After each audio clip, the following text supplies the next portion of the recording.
everybody seems to have all these different bookish hot takes and bookish opinions, so I thought I would ask about them and we could share them all. So let's chat bookish hot takes.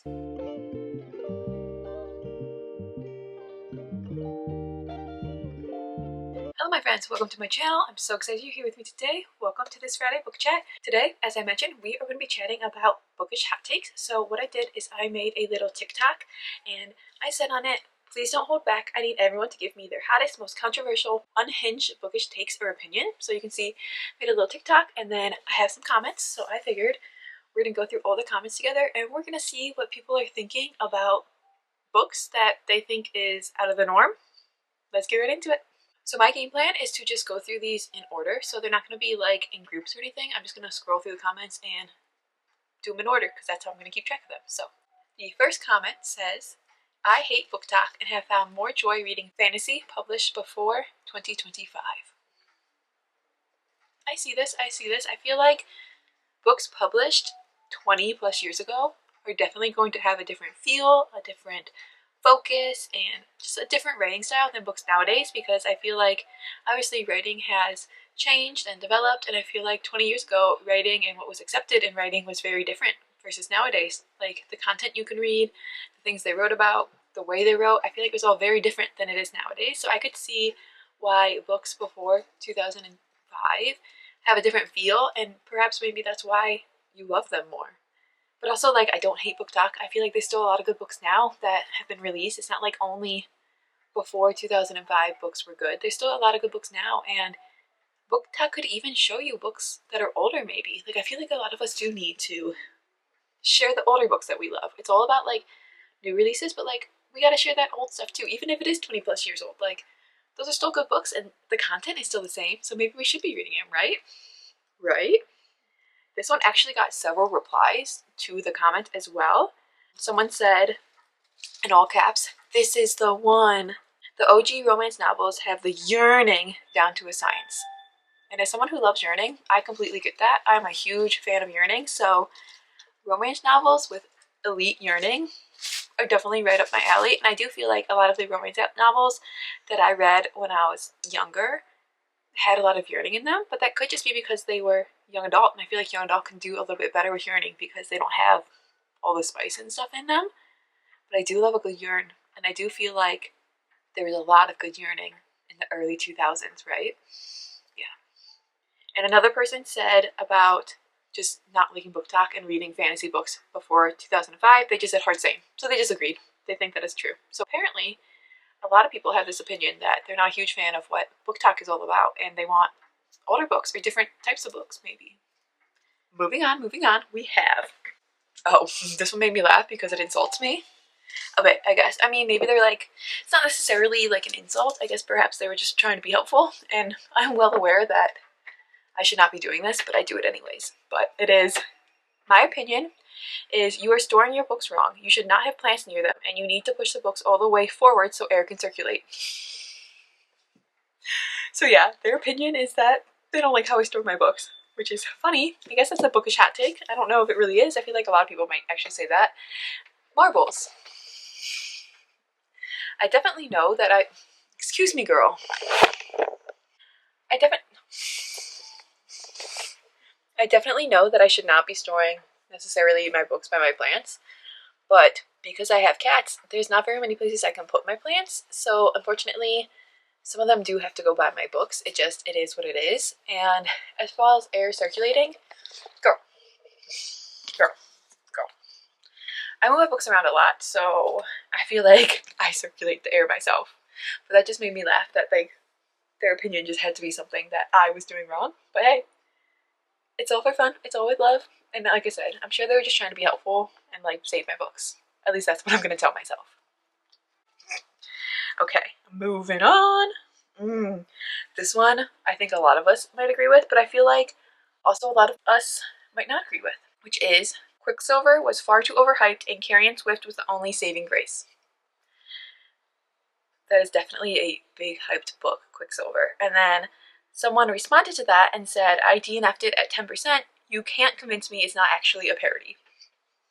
So we got some Quicksilver haters around here. I feel like, personally, I enjoyed Quicksilver. I think that it took me a while to get into it, and then once I got into like a good chunk, like the last part of it, I really did enjoy it, and I thought it was fun. Brimstone, on the other hand, I was not the hugest fan of. It was good, it was fine. Ow. It felt like so many different little stories just shoved into a novel, and it felt really disconnected, and I don't know. I feel like it was a little bit of a connector or filler novel to lead to the next one, because I do plan to read the next one, but I will say a hot take that I have that I think a lot of people are not going to enjoy is I'm not obsessed with Carrie Swift. I think he's good. I think he's funny. I think he's amazing. I think he's great. But I'm not, like, I don't understand why everyone is so obsessed. Like, he's good. He's awesome. But he's not, like, he didn't do anything elite. He didn't do anything crazy. So, like, why are we so obsessed with Carrie Swift? But yeah, I liked Quicksilver, but I didn't think it was as good as a lot of people seem to think it was. And I didn't really like Brimstone that much. But do you think Quicksilver is overhyped? And did you not like it? I'm curious. Ooh, here's another one that has to do with specific series, and this is gonna be the same comment, but it's about two separate series. So it's the Empyrean series wasn't that good, so that's the Fourth Wing series. They didn't like it, and then Assassin's Blade should be read first or last. So that has to do with the Throne of Glass series, and Assassin's Blade is like, I think it's like the prequel, and apparently they think you should read it first or last. I've heard first or third, I think, is what I've heard. Like, you should read it first or like third or fourth. I don't remember which one. One of those slots. Never heard last though, so that's an interesting hot take. Have you read Throne of Glass? When do you think you should read Assassin's Blade? Because I am digging into that series and I need to know when to read it. First, last, I think it's third is the other option. Yeah, so first, third, or last, when should I read Assassin's Blade? This person thinks first or last. I have no opinion because I have not read that series, so I could not gauge on that one. However, the Empyrean series wasn't that good. Did we all just think it was good because there was dragons? Because who could hate a dragon? Dragons and school and war? Someone is jealous. But I liked the Fourth Wing series. I liked books 1. I liked book 1 the best, and then 2, and then 3. Book 3 for me was a little bit, I was a little bit disappointed in it, but I did like the series. I don't think it was like the best series ever, but I don't think it was bad. This person said, wasn't that good. So like, what does that mean? Does it mean like 2-star? Does it mean like 3-star? 4-star? What's not that good? What do you mean? I need more. But yeah, I liked the Empyrean series. I thought it was fun. I'm curious to see where book 4 goes because, like I said, book 3 was a little bit like, so I'm curious about book 4. But I thought the series in general is a really fun series, and I enjoy it. Yeah. I swear to God, this is going to be her YouTube channel if she doesn't stop, right? Okay. Ooh, this is a big one. So, like, it's a whole paragraph. So it says, a big portion of Book Talk doesn't actually care about the plot of a book. They just want the most unhinged spice they can possibly get. And then in parentheses it says, I don't care if people read spice, but books should have good plots and grammar for high ratings. So this person thinks that books full of spice shouldn't get high ratings. They need plot and they need good grammar. Which I agree that a book needs to have good grammar and good writing to like get a good rating. Like, yeah, the storyline could be there, but like, if the writing itself, like if the grammar is trash, like if you seem to have forgotten to put it through edits, it's gonna knock it down for me because that takes me out of it. Especially me, because I notice every single error. I'll be like, that's wrong, that's wrong, that's wrong. It said the, that doesn't make sense. It said the, her, the, like that doesn't make sense. So yeah, if it doesn't have good grammar or editing, I definitely agree that that takes it down for me. And I think it needs a plot too. I'm all here for spice. I'm a good spice. Like, I will take spice. I also will take no spice. If there's no spice, I'm happy. If there's spice, I'm happy. Like, it doesn't really matter to me, spice level. I mean, my mood, it kind of does a little bit, but like in general, when I read books, it doesn't really matter to me spice level, but I need plot with the spice. Like, if it is just spice, is that even a book? Like, could have just made it like a little short book. Like, you know? We didn't need a whole book then. Make it a novella if it's just spice. But yeah, I'm definitely one who agrees with this. I do need plot in my book for it to get a good rating. If it's just spice, it's going to knock it down probably to like a 2 to 3 star for me. 3 would be like top if it's just spice. No, it wouldn't even. If it's just spice with no plot, it would be 1 to 2. I'm telling you, there has to be some kind of plot line because like, why am I even reading this anymore? But I do think that there's a side of TikTok that does love unhinged spice, and like that's all they care about. If there's unhinged spice, like that's a good book for them. And if that's what you like to read, that's what you like to read, I guess. But I don't think that's all the book talk. I think there's also a section of book talk that hates spice. They refuse to even touch a book if it has spice. If it's like too hot of a kiss, they're cringing. So I think there's definitely two big separate sides, and then there's just kind of all of us muddling through the middle. That's like, we'll take some spice, we'll take some yearning, we'll take whatever we get, you know? We're just here for a good book. But I do think that that highly depends on plot. If there's not good plot and not good like grammar, your girl can't rate that high. She can't, you know? This one made me giggle. It says, the naming of characters is out of control.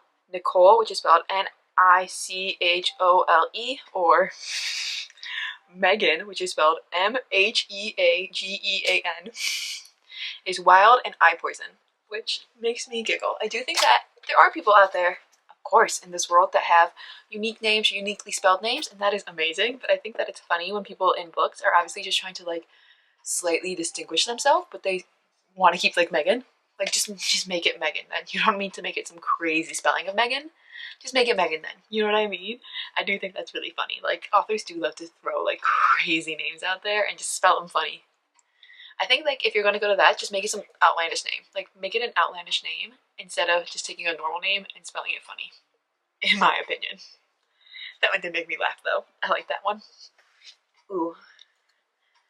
This one says, a majority of the fantasy books being published right now have romance as a main focus, and it's exhausting. I don't care for romance at all. I've been reading modern fantasy and will now almost exclusively... I've stopped reading modern fantasy and will now almost exclusively read fantasy and sci-fi published before 2000. We got another one who loves earlier books. It says, at least if there's romance there, it's closed door and not a main focus. So I do think a lot of books nowadays are romantasy.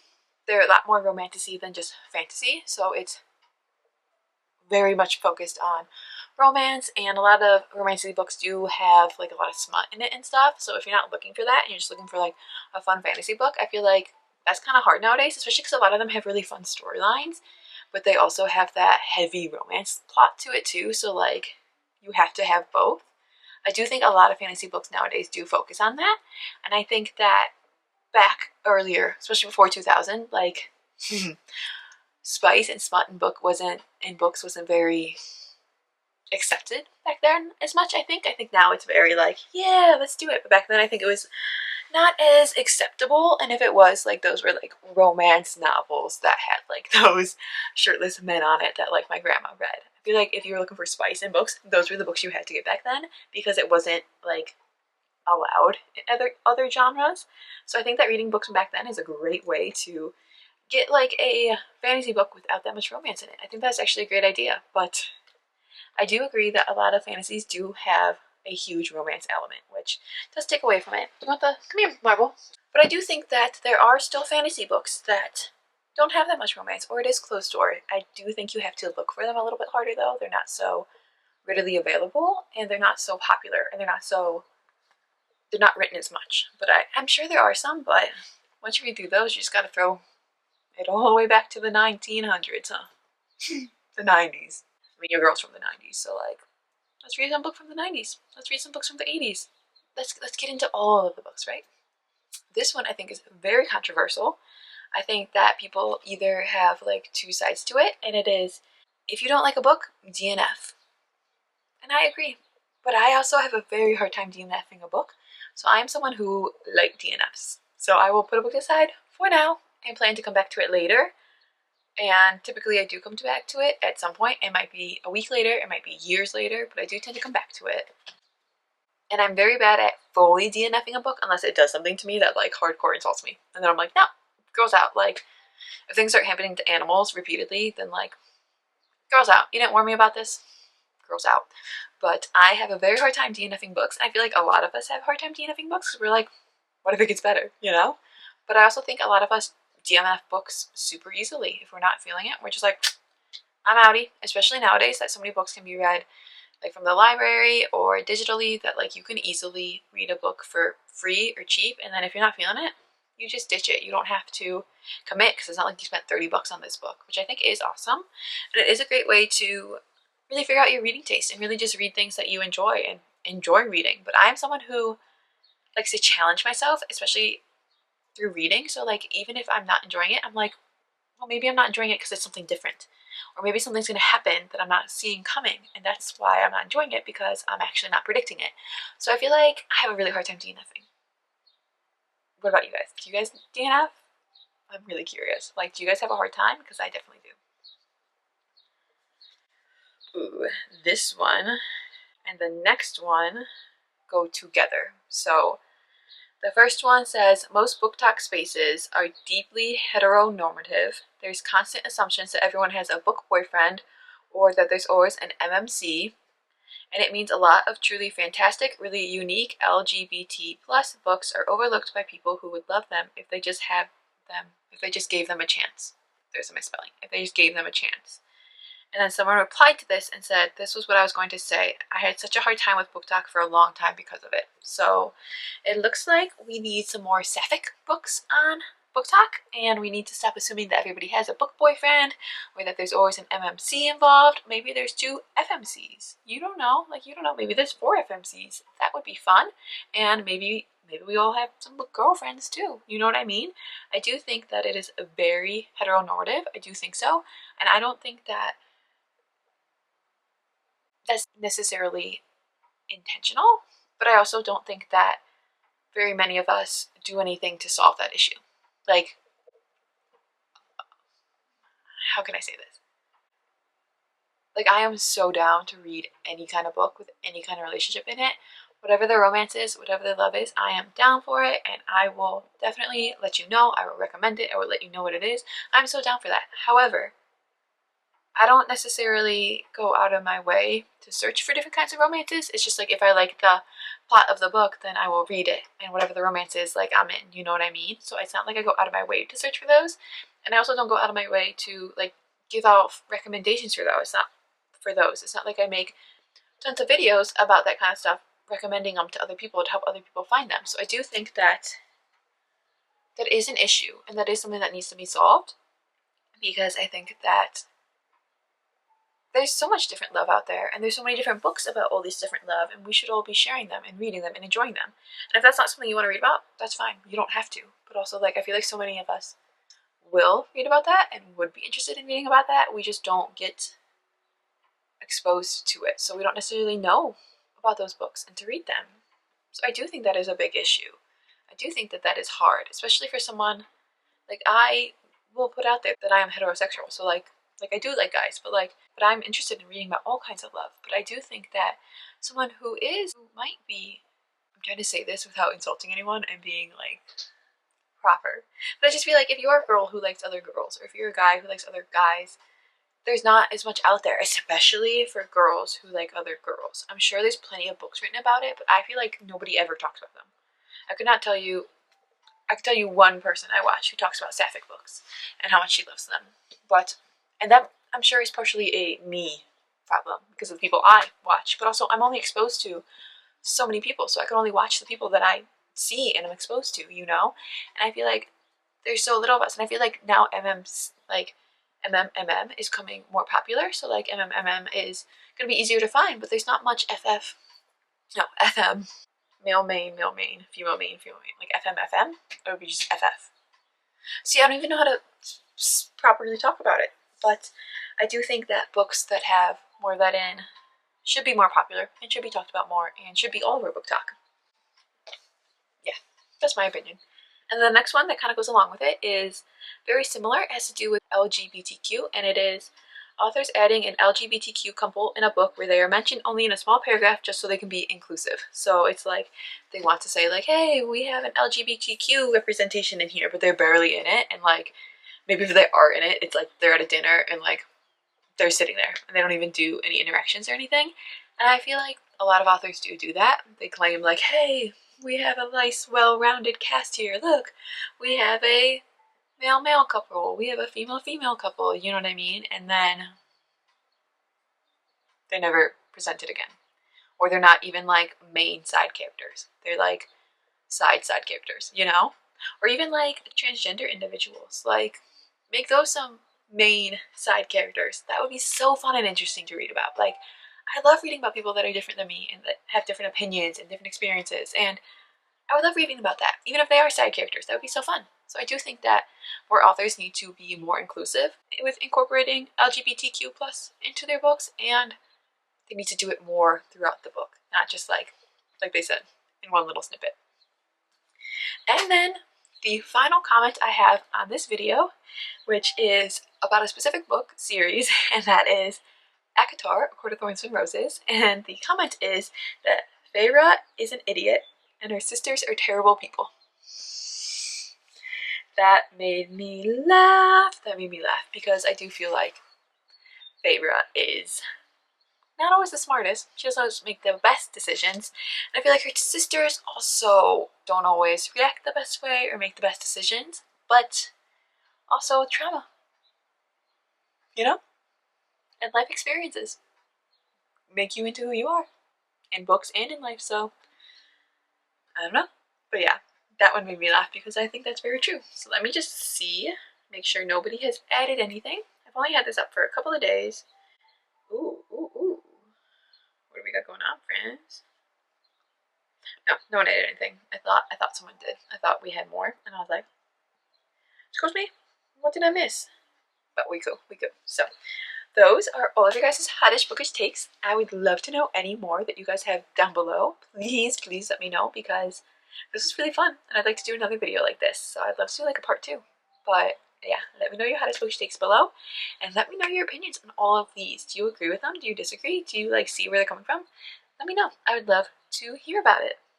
But yeah, I want to thank you guys so much for being here. I hope you guys are having a fabulous spring, and I will see you guys in my next one.